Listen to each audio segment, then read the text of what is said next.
anymore. We asked 10 years ago. We was asking with the Panthers. We was asking with them, you know, with civil rights movement. We was asking, you know. Now those people that were asking, they're all dead and in jail. So now what do you think we're going to do? And we shouldn't be angry. And my raps that I'm rapping to my community shouldn't be filled with rage. You know what I'm saying? They shouldn't be filled with the same atrocities that they gave to me. In the media, they don't talk about it. So in my raps, I have to talk about it. And it just seems foreign because there's no one else talking about it. All the society is doing is leeching off the ghetto. They use the ghetto for their pain, for their sorrow, for their culture, for their music, for their happiness, for their movies. You know, I want when they see me, they know that every day when I'm breathing, it's for us to go farther. You know, every time I speak, I want the truth to come out. You know what I'm saying? Every time I speak, I want to shiver. You know, I don't want them to be like, they know what I'm going to say because it's polite. They know what I'm going to say. And even if I get in trouble, you know what I'm saying? The point, I think the principal point behind the prison movement is to prove to the establishment that concentration camp technique, the reversion to the second dimension of fascism, the terrorist phase. But to prove that this terrorism won't work on us, it won't stop our movement. That nothing, actually short of death, is going to stop our movement.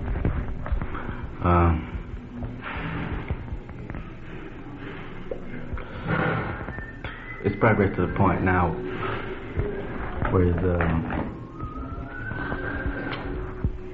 the courts are well, they're in a position where they're not pressured into giving us some sort of appeasement, and that of course catches the prison personnel, staff, the pigs here up in Cross. They have no way at all whatsoever now to protect themselves except through sheer, brutal, open terror. You understand what I'm saying? The comrades here, the pigs feel the comrades here have lost their reservation, their hold. They still feel that? But they're convinced of it now. Maybe not for the last week. Right. I'm talking about the whole state. I'm talking about throughout the state. You've heard about their intentions to strike. They intended to strike and ask for an increased wage. What do you call it? The hazard pay? Wait. It catches the prison pigs up in a cross. They know that the courts are in a mood now to appease. They also know that the comrades don't fear the courts any longer. That forces them to revert to terrorism, out-and-out terrorism. Just 2 days ago, they beat one black almost to death in the hospital. One of the things that people on the outside are wondering is how you can use your case and other cases to work as an organizing tool. Without without bypassing all means, legal means, court means, mass action, and stuff like that. How can people on the outside? What kind of things can they do to make real changes in that kind of stuff and put checks on them? Well, it fits right in with the monumental problem, the monumental historical problem, the antithesis of taken in a whole. Our opinion is that the reason we haven't been able to move forward is because the left-wing factions can't unite. They just haven't been able to unite here in this country. There are very few other countries. And we've been hoping that on our substructural level, the substructural level of the prison movement, we could possibly provide an example for the rest of the movement. And because the oppression of let's say the need to unite in our particular substructural level is overt, clear. We're faced with overt, clear terrorism, oppression. And being that our need is greatest, we figure that we're hoping. We have been hoping that we could, first through the leadership of the Vanguard Party, we could first involve the community, show the community that the differences that the National Advertising Council has convinced us that our present really are illusion. We want to convince them that, in the community, that the differences are illusion. Of course, we run into some snags. The snags being, as far as I'm concerned, being part of the press mentality in general. The things I've noticed, the problems I've noticed, generally center around the fact that people don't quite understand what democratic centralism is. They seem to, now our ideal is to project ourselves into the future, of course, but at the same time we have to realize that we have to understand that we're not quite all capable of well, all opinions are equal, and we have to have some sort of centralism. Our preference, of course, is democratic centralism. And people don't understand that that's a necessity at this stage. What we're working towards is the point where all opinions will be equal, all men equal. But right now, we have to have the guidance and the purposeful leadership of a vanguard party. Like Lenin says, Central Committee, General Staff of the People's Army. How do you think that kind of vanguard party can be developed, or do you think that it has been developed in the Black Panther Party? I'm Black Panther, of course. Vanguard Party, I'm Black Panther Party. Do you think that the Black Panther Party is a vanguard party for just the black community and the white community? No. I believe pretty soon all those questions, as far as I'm concerned, will be cleared up.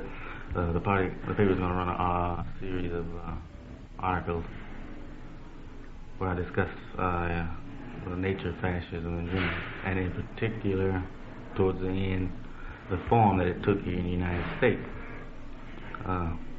In one paragraph or two, you would find a statement that, one of my principal beliefs is that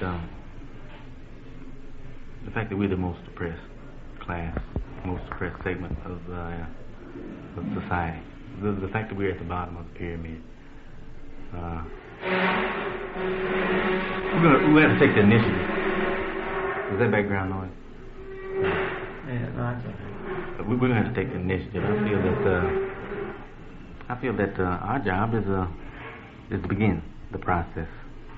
Once the process is begun, once we've provided the example, it's my hope, or our hope, that the intercommunal ideal will spread from our community to yours, or the other community.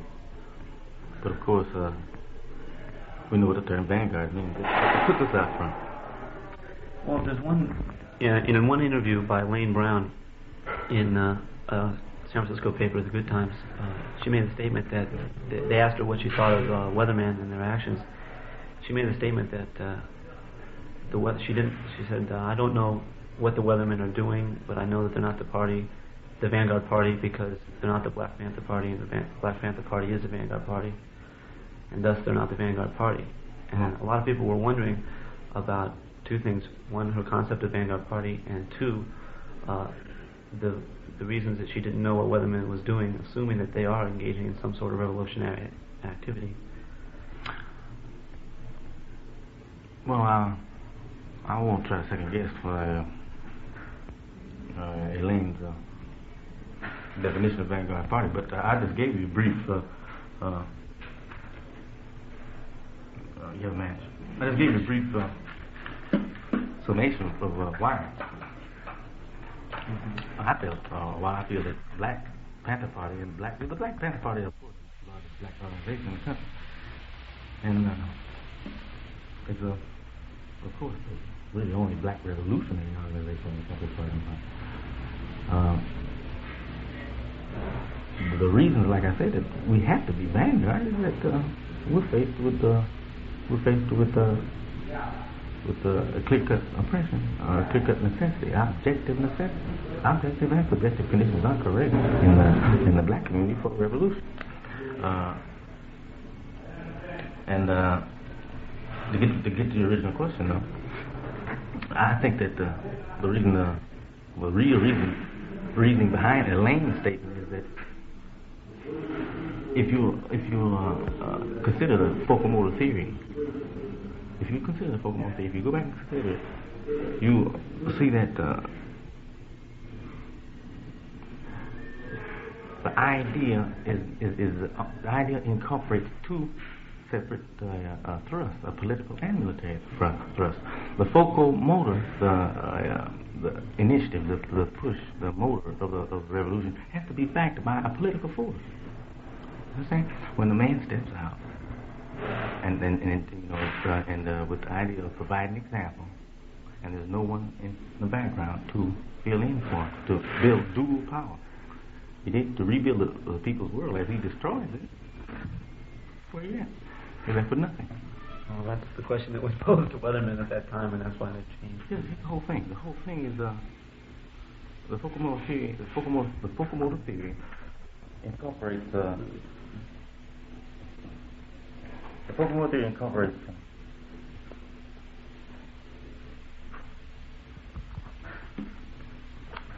Well, it's a monumental idea that calls for some understanding. The old CP attacks the Weathermen for being counter-revolutionary, and the basis for their attack, I think, is altogether incorrect. The real reason why they can't be and aren't more effective is that they have no organs for political activity. They have no political outlets. The point is, while destroying the opposition or the establishment's capacity to produce, at that same time, we're supposed to be also rebuilding the people's world. That's the political people's job. And there's, in relation to that, there's a lot of, in terms of the white male left, particularly middle-class white male left, to many, the primary form of oppression to them is alienation from life in general, and seeing genocide go on in front of their eyes, and them in a position of powerlessness, even if they wanted to do something, although they've been told that they shouldn't. That's a very, somewhat intangible form of oppression, though it's very real, and it's kind of hard to organize around concrete things, to benefit, to set up real programs. How do you think a white community, the white youth culture community, can organize around real changes that have to be done around prison reform, about building the party, about building,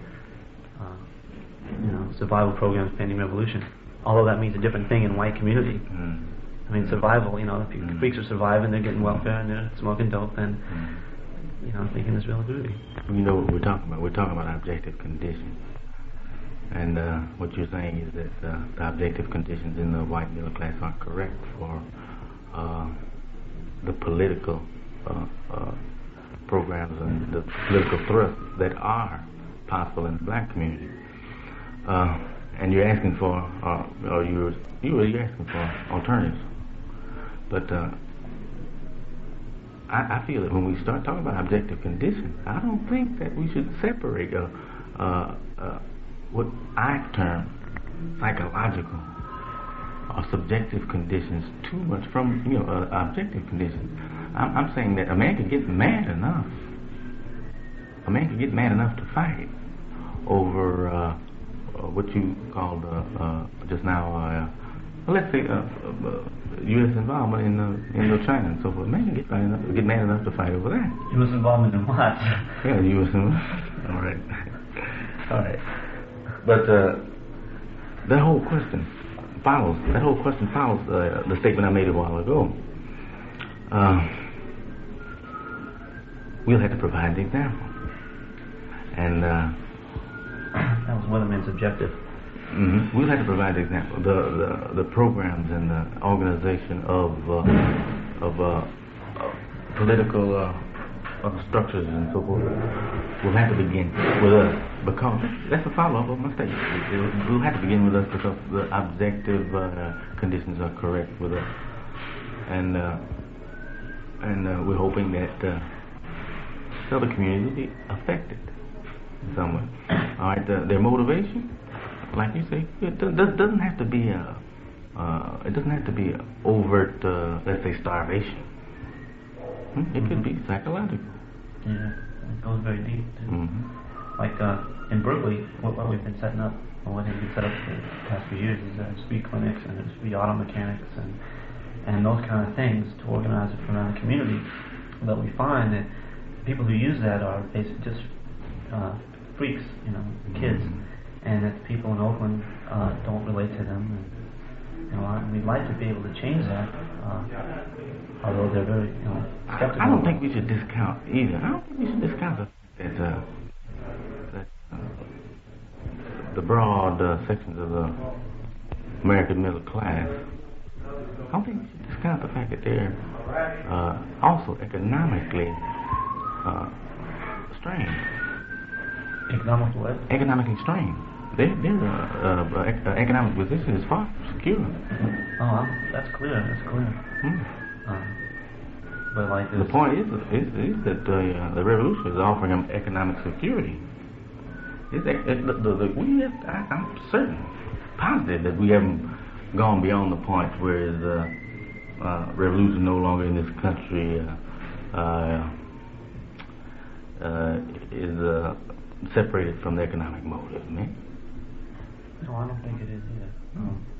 So sometimes people don't look far enough, though, and don't look. Of course, the average white-collar worker sees only the short term, or the average blue-collar worker sees only the short-term interest.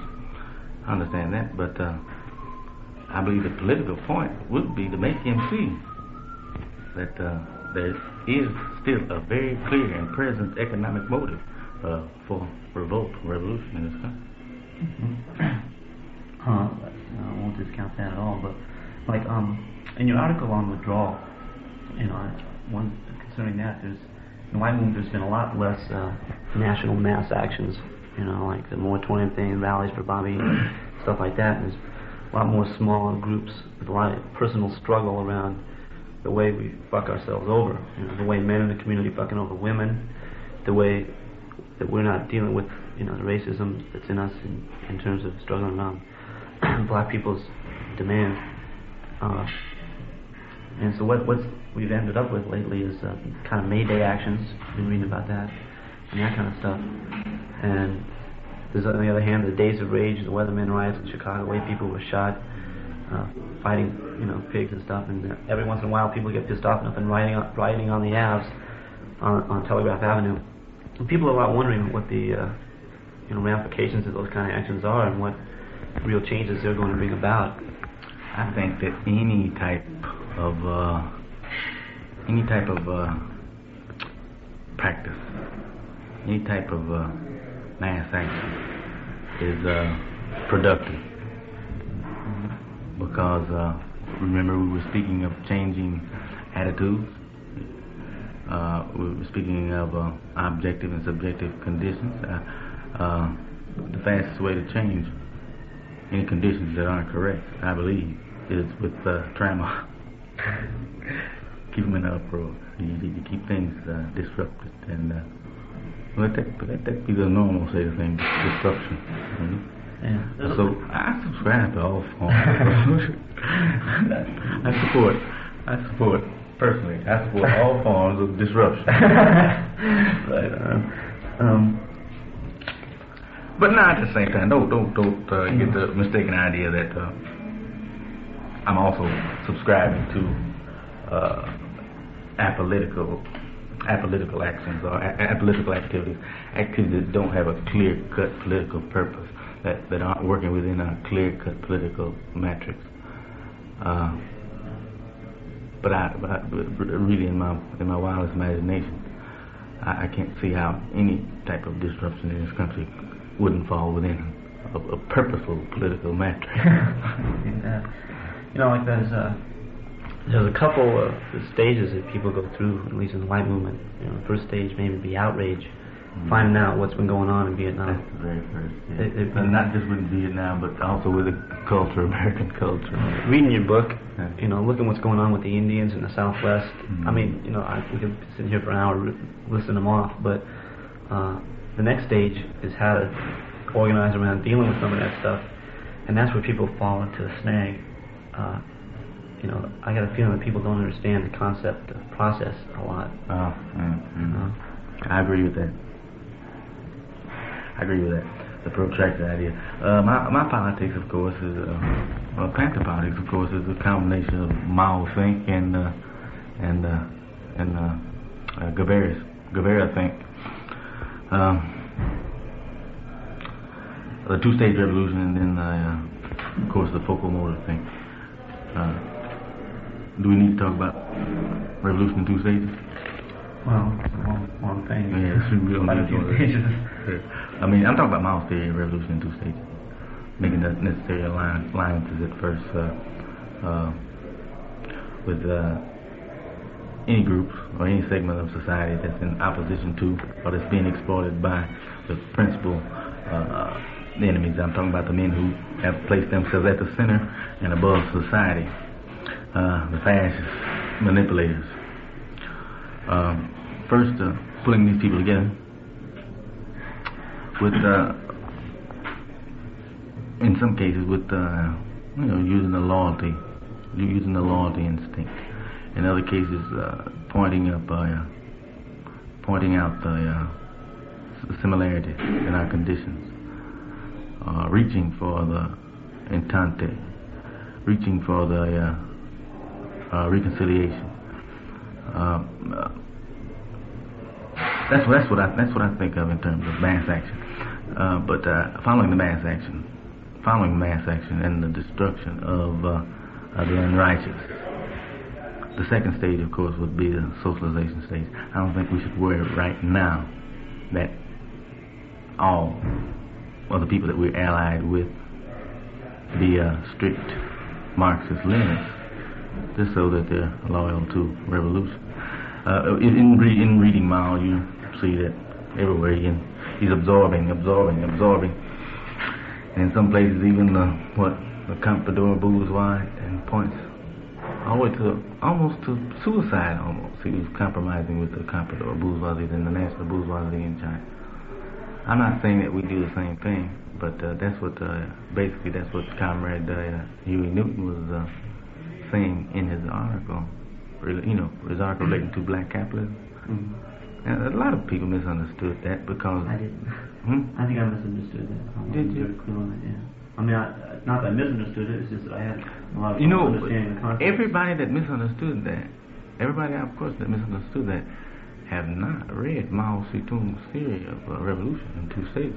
I know a lot about Mao Zedong's theory, but it's just a question of being in touch with the black community and where the black community's at, which is another thing. Yeah. But you understand that the guy that owns the drugstore on the corner, even the guy that owns the... Just a minute. Let's leave the drum go. Hey, brother, how you doing? All right, proud to the people. No, always here to see you. Right. All right. I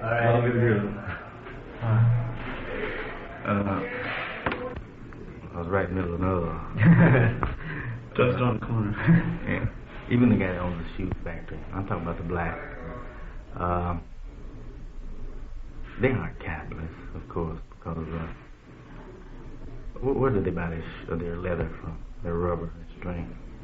Where did they get the building from? Where did the machinery? The opposition at present is that guy that's making the machine tools, the huge few families that own around the country, the men that send out expeditionary forces all across the world to rip off about 80% of the non-renewable resources. So that's the enemy right now, not the little black cat on the corner that's trying to survive. Really makes really no more in income than the average one of us. Actually, of course, if we want to compare ourselves with China during their revolution, then we could call. I mean, I'm speaking in black right now. We could call the Nixon's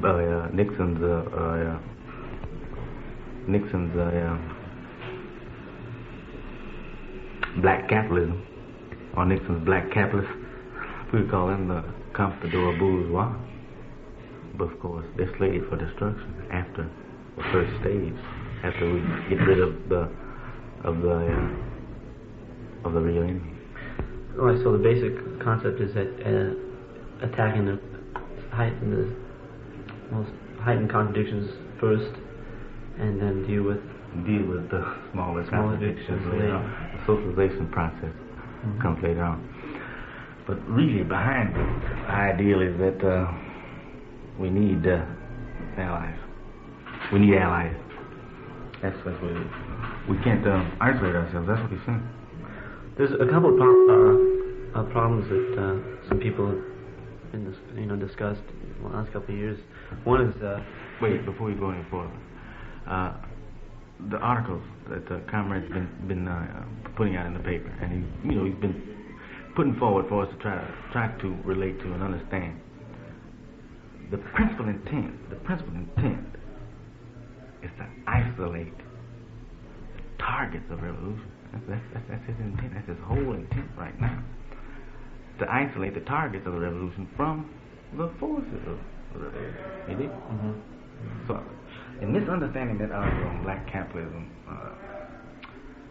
it's almost to miss the whole technique behind our thrust.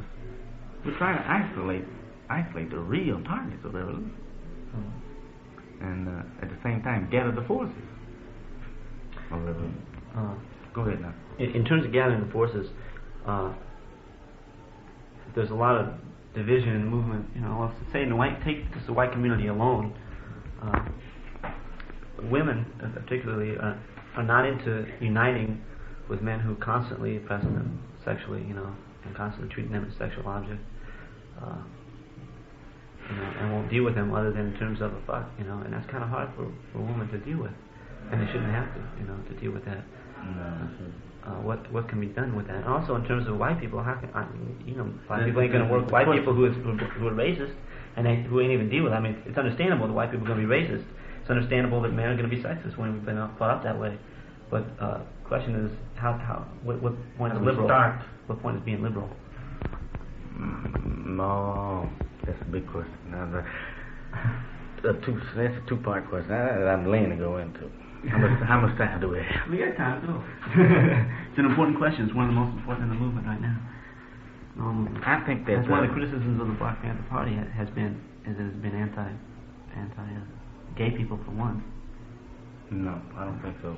If you issued a statement that he's willing to join with anybody who's against the establishment. Statement and practice, two different things. Sometimes. Of course, they're two different things. It's practice that's important. And a lot of white people are freaked out about practice around that. It happened around the Revolutionary Constitutional Convention and other. But do you understand that the term vanguard implies an attempt to get out front and pull the people into the proper channel of activity. When that attempt fails, all we can do is attempt again, try again. And under you can't accuse any members of the policy-making body, I don't think, anything like that. What we're trying to do now is get ourselves together.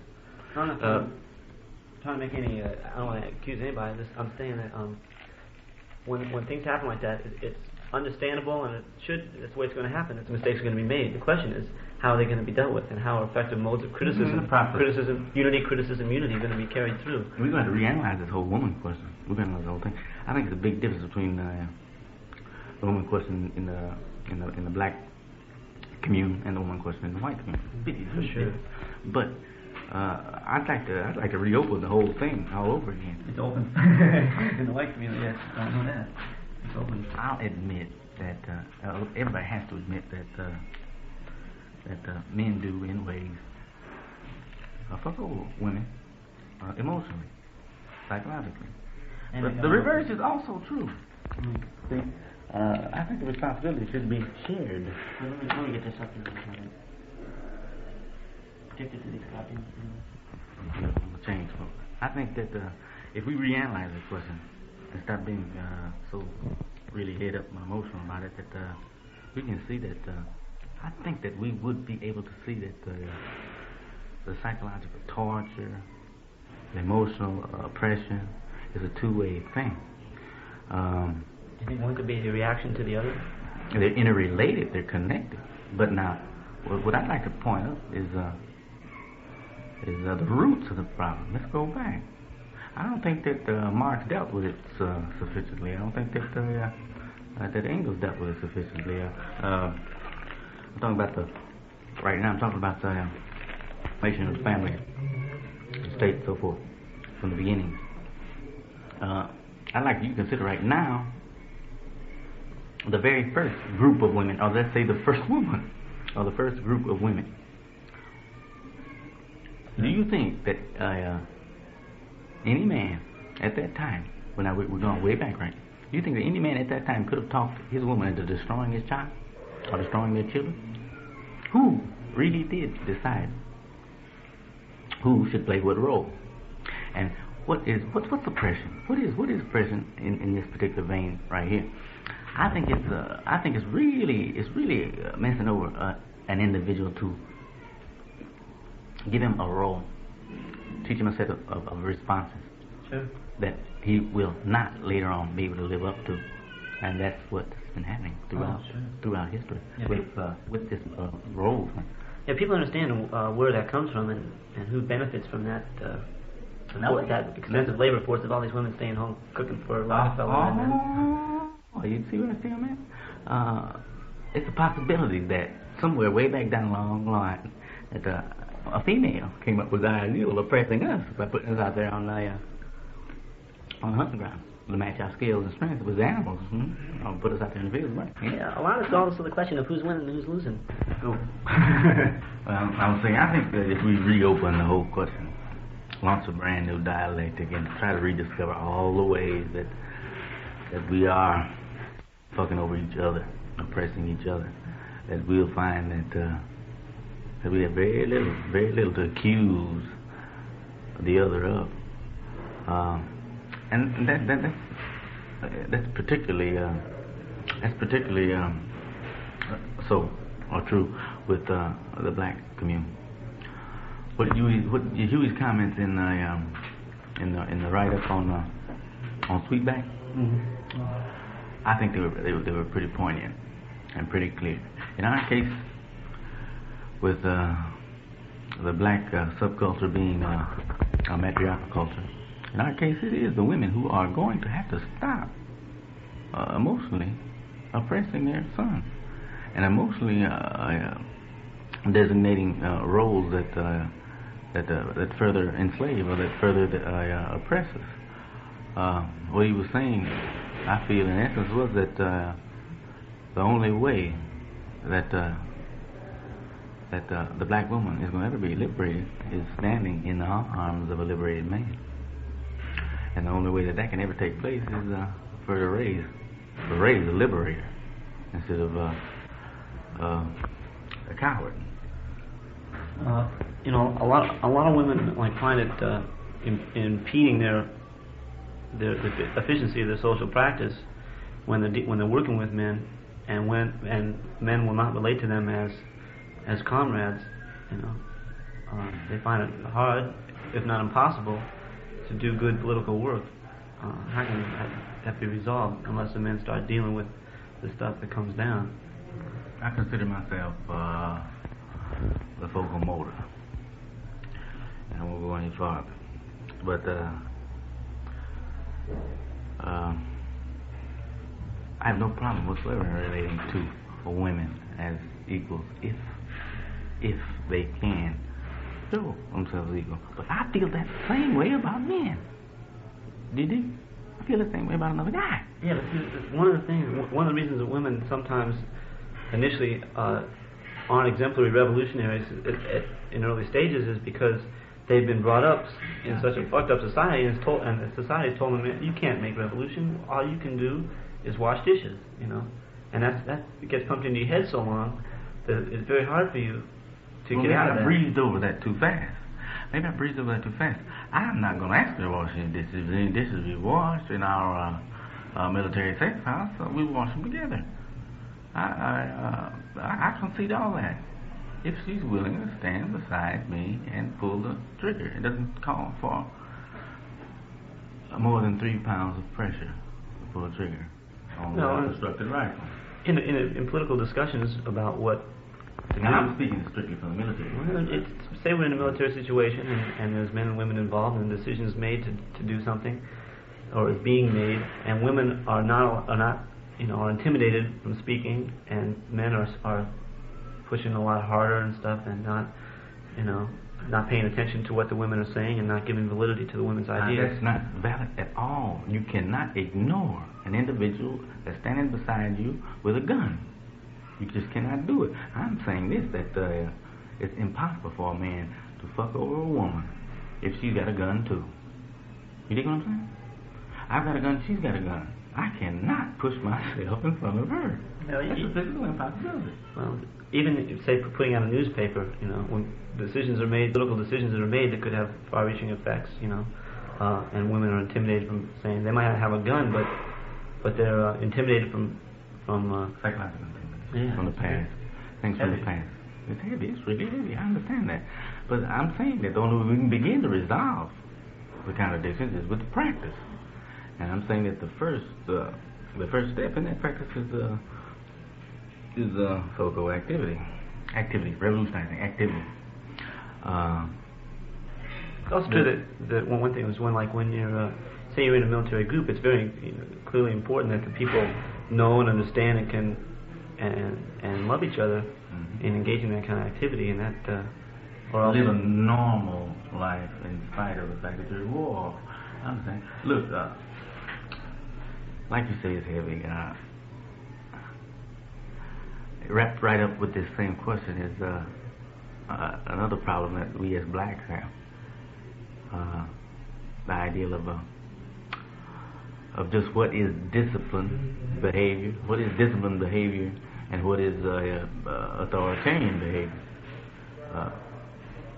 The average black will, he's repelled by the ideal of discipline. I'm talking about the ones in the movement now. I'm talking about the conscious brothers. They find it hard to discipline themselves and relate to the fact that structure has to exist for anything purposeful to go forward. The two things are wrapped up right there together. In the woman question, the way things are going to usually generally end up is that some man will be heading the cell, and the contradiction will start right there. But the two questions are wrapped up. The question of discipline, the need for discipline in order to move forward with the real purpose, and then the question of how did and why did the male end up in that position of trust, a position of power, the position where he was, where he is getting orders. It's a complicated, heavy thing, but I think that we're going to have to learn to reconcile ourselves with the fact that from the smallest units, from the smallest cells on up, we're going to have to relate man, woman as equals, and it won't be easy. It's got to work itself out. But the only way it can really work itself out, I'm convinced, and I sure hope nobody mistakes this as male chauvinism of any type. But I think the only way the problem is going to be resolved is that women become more aggressive. And I'm not talking about aggressive in the sense of being counterproductive, man, and disrupting. I'm talking about coming up with a valid criticism and valid ideas and valid contributions. A lot of people are interested in what's been going down around your defense committee and what's your position on various defense committees and how they're functioning. First, I'll take ours in particular.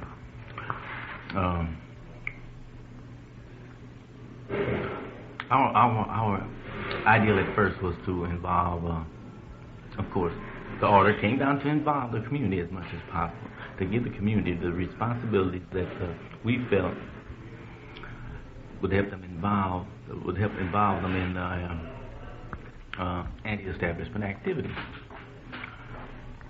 The idea was to introduce them through our little substructural movement. The idea was to introduce them to anti-establishment in general, on the supposition that later on, as things progressed, they would move logically into higher levels of anti-establishment. You dig what I'm saying? You follow? Yeah, that's what would happen. Well, it broke down. It didn't work. Yeah, it didn't work. Well, the reason it didn't work, well, we know why it didn't work. The reason it didn't work is because of a lack of understanding of democratic centralism. See, we right in our midst, we started drawing people who we consider and who were definitely opportunists, and then others who were anarchists. And nothing can be done with opportunists or anarchistic behavior. The ideal of a committee where everybody is doing their own thing, that's counterproductive. Behind the idea, from the outset, we should have clarified from the outset. Behind the whole project, we should have let it be known that we were working under the discipline of the Black Panther Party, the Vanguard Party, and that's the most recent move has been to correct that mistake right there. Of late, we published a declaration and sent out notices to all the committees that from this point forward, they can operate, but they have to operate under the guidance and under the review of Central Committee of Black Panther Party. That's the only way, the only possible way for the centralizing, ordering effect to reach down, to the grassroots level. That's the only way to have it. How do you think the actual practice of the committees will change? Repeat that. How do you think the actual practice of the committees will change in nature? Let's hope that questionnaire will have to be, of course, solved by the Central Committee of the Black Panther Party. How effective will they be in harnessing these forces? I'm certain that from now on we'll go forward. Well, what kind of programs do you think will new programs, and what kind of things will be initiated now that change is taking place? Well, the emphasis, of course, now will be put on what we've been trying to emphasize all along. I'm talking about myself in particular. That our particular defense there in that courtroom isn't as important as the ideal of setting up projects to keep this sort of thing from happening. Right. I'm talking about the survival programs, our infrastructure in the black community. Funds raised and so forth like that. I feel that funds raised and activity going on around our case, I felt right from the beginning would be more productive if they were channeled into our principal survival programs. I felt that I could be represented best as an individual who stood for the survival of the community, and who is always going to stand for the survival of the community. Do you see like the legal motion and stuff? I don't deal with it at all. Don't relate to it at all. I have a lawyer who's very competent in that particular area. I let him deal with holding the fascists off, stopping the gunfire, keeping them from murdering me. There are those who feel, and I'm among them, that it's probably real important that you get out with your ideas, and these ideas be able to be presented to the community. And a lot of people don't see that as a contradiction to doing political work and building the survival programs and other programs. And what about that? You must be into that too. In other words, you're saying that there's a possibility of me martyring myself if I don't concentrate more on the legal aspect of the case? Is that what you're saying? Well, yeah, there's a possibility of you monitoring yourself, but it's not a question of concentrating more or less. I'm not clear that it's a contradiction to work to exhaust all means. That's just what I was going to say. It's not a contradiction. If it's to our interest and it's to my interest, you see, to let the people know that I stand for and always will stand for their survival. And I think the best way to get that across is to in one or two places where the party has the community pretty well organized, to let them know that funds raised from our particular efforts went into the construction of this particular cottage industry or this particular clinic. You know what I'm saying? Mm-hmm. When it comes to the final explosion, when it comes to the point of whether or not I'm going to survive or whether or not I'm going to, I'm not depending on them to surround San Quentin and snatch me out of here. I'm depending on the vocal motor. See? Mm-hmm. We need to say anything else. But it really pains me to be misrepresented. And I feel that what happened around that? I feel that I haven't been misrepresented in support in areas where people were carrying on the little button wars and pamphlet wars and counterproductive activity in general. Pie sales and so forth like that. All right, all those things are good. And if we're going to have a raffle, let's raffle shotguns.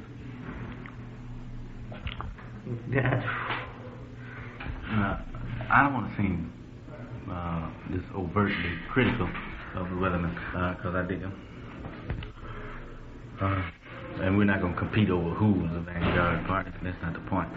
The point is right now is unconditional freeing of the people, liberation, and how we can build the